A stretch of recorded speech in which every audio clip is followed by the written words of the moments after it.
দুর্দশাগ্রস্ত আর্থিক প্রতিষ্ঠানে টাকা রেখে চরম বিপাকে আমানতকারীরা। অর্থের অভাবে মানবেতর জীবন করতে হচ্ছে তাদের। হিমশিম খাচ্ছে চিকিৎসার ব্যয় মেটাতে। টাকার সংকটে উপযুক্ত চিকিৎসা না পেয়ে মারাও গেছেন কেউ কেউ। সরকার অনুমোদিত প্রতিষ্ঠানে অর্থ জমা রেখে তা ফেরত না পাওয়ার বিষয়টি মেনে নিতে পারছেন না গ্রাহকরা। বিশ্লেষকরা বলছেন, আর্থিক প্রতিষ্ঠানের এই অবস্থার দায় আছে বাংলাদেশ ব্যাংকেরও।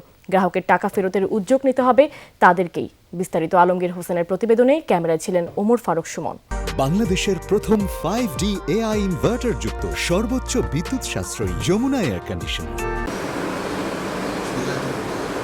AKM আনসার উদ্দিন অবসরপ্রাপ্ত বাপেক্সের এই কর্মকর্তা আক্তারি বেগমের স্বামী, যিনি 5 মাস আগে মারা গেছেন একরকম বিনা চিকিৎসায়। অথচ তার 16 লাখ টাকা আটকে আছে ব্যাংক বহির্ভূত আর্থিক প্রতিষ্ঠান পিপুলস লিজিংয়ে। মেয়ের বিবাহ, ছেলের লেখাপড়া এবং অবসর জীবনে একটু ভালো থাকার আশায় এ অর্থ সঞ্চয় করেছিলেন। কিন্তু জীবনের সবচেয়ে সংকটময় সময়ে সেই অর্থ ফেরত পাননি তিনি। টাকা ফিরে পেতে পিপুলস লিজিং এবং বাংলাদেশ ব্যাংকের দ্বারস্থ হয়েছেন শতবার।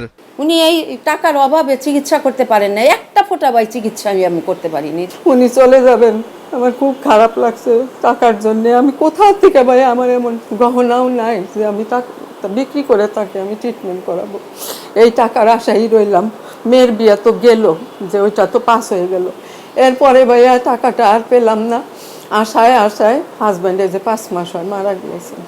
শাহরিয়ার মোহাম্মদ সালাউদ্দিনের স্ত্রী আঞ্জুম সালাউদ্দিনের জীবনের গল্পটাও প্রায় একই রকম। ইন্টারন্যাশনাল লিজিংয়ে কোটি টাকা জমা থাকার পরও তার স্বামীর শেষ জীবন কেটেছে নিদারুণ অর্থ কষ্টে। চিকিৎসার ব্যয় মেটাতে হয়েছে সহকর্মী আর আত্মীয় স্বজনের দেয়া অর্থে।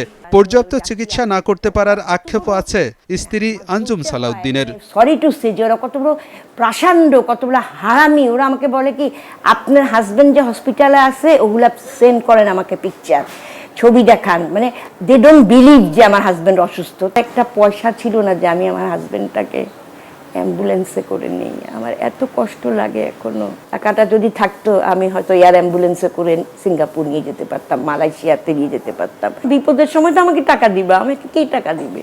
টিল আমি ওদের সাথে যুদ্ধ করে যাচ্ছি।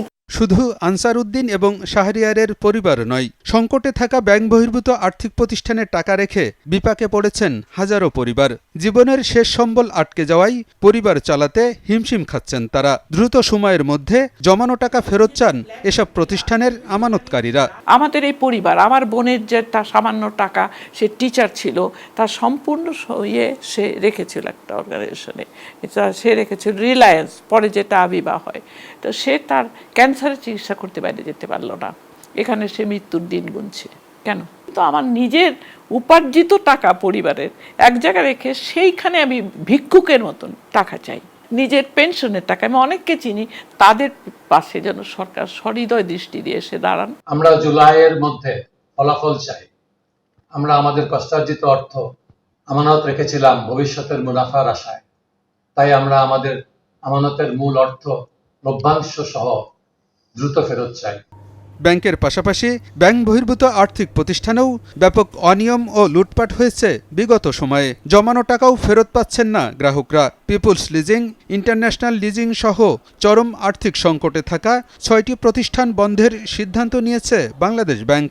এসব প্রতিষ্ঠানের কার্যক্রমও এখন অনেকটাই স্থবির। বিশ্লেষকরা বলছেন, আর্থিক প্রতিষ্ঠান ধ্বংসের দায় আছে বাংলাদেশ ব্যাংকেরও। তাই গ্রাহকের আমানত ফেরতের বিষয়টিও নিশ্চিত করতে হবে নিয়ন্ত্রক সংস্থাকেই। যে সমস্যা তৈরি হয়েছে, অরাজকতা তৈরি হয়েছে এবং আর্থিক খাতে বিশাল সংকটে তৈরি হয়েছে ফাইন্যান্সিয়াল নন ব্যাংক ফাইন্যান্সিয়াল ইনস্টিটিউটকে কেন্দ্র করে, সেইটার দায় যেরকম বাংলাদেশ ব্যাংককে নিতে হবে, একইভাবে এর কারণে যারা ভুক্তভোগী, যারা আমানতকারীদের যে আমানতের সুরক্ষা কিন্তু বাংলাদেশ ব্যাংকে ব্যবস্থা করতে হবে যেভাবেই কেন।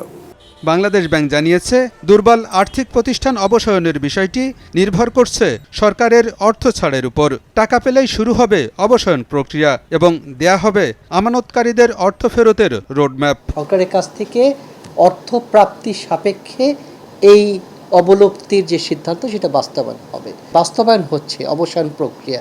তার মধ্যেই আমরা বলে দিব ফেজ বাই ফেজ কিভাবে কোন ধরনের আমানতকারীকে কর্পোরেট আমানতকারীদের আগে দিব নাকি ব্যক্তিগত হলে লিমিট কি পরিমাণদেরকে আগে দিব, এগুলি ডিটেলস ওখানে উল্লেখ করা থাকবে। সব আমানতকারী তাদের জমানো টাকা ফেরত পাবেন, তবে এজন্য আরও কিছুটা সময় অপেক্ষা করতে হবে বলেও জানিয়েছে বাংলাদেশ ব্যাংক। তাদেরকে কিছুদিন অপেক্ষা করতে হবে। আলমগীর হোসেন, যমুনা নিউজ, ঢাকা।